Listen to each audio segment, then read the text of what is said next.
నమస్తే, welcome to I news. ఒకప్పుడు సమాజం అంచుల్లోకి నెట్టివేయబడ్డ ట్రాన్స్జెండర్స్ కు తెలంగాణ ప్రభుత్వం కొత్త అవకాశాలు తలుపులు తెరుస్తుంది. ట్రాఫిక్ పోలీస్ విభాగంలో ట్రాఫిక్ అసిస్టెంట్స్ గా నియామకాలు, హైడ్రాలో ఉద్యోగ అవకాశాలు, నైపుణ్య అభివృద్ధి కార్యక్రమాలు, గృహాలు, పెన్షన్లు, రాజకీయ ప్రాతినిధ్యం వరకు అనేక చర్యలు తీసుకుంటుంది. ట్రాన్స్జెండర్స్ ను సంక్షేమ పథకాల లబ్ధిదారులుగా మాత్రమే కాకుండా ప్రభుత్వ వ్యవస్థలో భాగస్వామ్యులుగా మార్చేందుకు తెలంగాణ ప్రభుత్వం చేస్తున్న ప్రయత్నాలు ఇప్పుడు దేశవ్యాప్తంగా చర్చనీయాంశంగా మారింది. ట్రాన్స్జెండర్లు అంటే గతంలో చాలా మంది కేవలం సిగ్నళ్ల వద్ద డబ్బులు అడిగేవారిగా లేదా సామాజిక అట్టడుగు వర్గంగా మాత్రమే చూసేవారు. కానీ తెలంగాణలో పరిస్థితి క్రమంగా మారుతోంది. హైదరాబాద్ ట్రాఫిక్ పోలీస్ శాఖ చేపట్టిన ట్రాన్స్జెండర్ ట్రాఫిక్ అసిస్టెన్స్ కార్యక్రమం దేశవ్యాప్తంగా ప్రశంసలు అందుకుంది. ట్రాఫిక్ నియంత్రణలో ట్రాన్స్జెండర్లు సమర్థవంతంగా పనిచేస్తున్నారని అధికారులు గుర్తించారు. ఈ ఉద్యోగాల ద్వారా వారికి గౌరవప్రదమైన జీవితం, స్థిరమైన ఆదాయం లభిస్తుంది. ఈ కార్యక్రమం విజయవంతం కావడంతో జీహెచ్ఎంసీ, ఆర్టీసీ, హెచ్ఎండిఏ, హైడ్రా వంటి ఇతర ప్రభుత్వ విభాగాల్లో కూడా ట్రాన్స్జెండర్లకు ఉద్యోగ అవకాశాలు కల్పించాలని ప్రభుత్వం నిర్ణయించింది.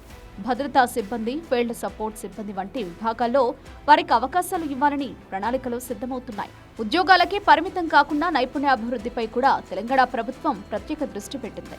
2026లో ట్రాన్స్జెండర్ల కోసం ప్రత్యేక స్కిల్ డెవలప్మెంట్ ప్రోగ్రాం ప్రారంభించింది. దీని ద్వారా ఐటీ, సర్వీస్ సెక్టార్, కార్పొరేట్ రంగాల్లో ఉపాధి అవకాశాలు పెంచాలని లక్ష్యంగా పెట్టుకుంది.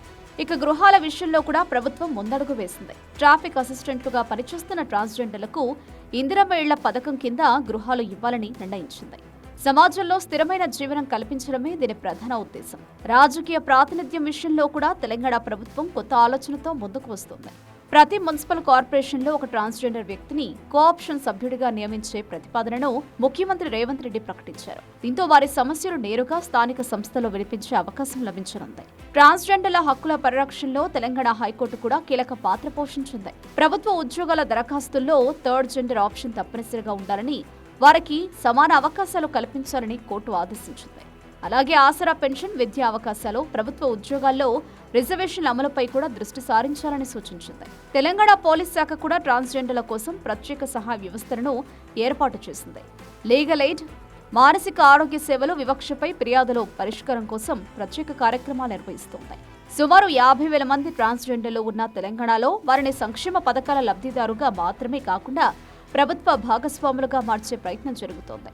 ఒకప్పుడు సమాజం అంగీకరించని వర్గంగా ఉన్న ట్రాన్స్జెండర్లు ఇప్పుడు ట్రాఫిక్ నియంత్రిస్తున్నారు, ప్రభుత్వ కార్యాలయాల్లో పనిచేస్తున్నారు, స్థానిక సంస్థల్లో ప్రాతినిధ్యం పొందే దిశగా అడుగులు వేస్తున్నారు. తెలంగాణ ప్రభుత్వం చేపడుతున్న ఈ చర్యలు సామాజిక న్యాయం, సమాన అవకాశాల దిశగా ఒక కొత్త అధ్యాయంగా మారుతున్నాయని విశ్లేషకులు అభిప్రాయపడుతున్నారు.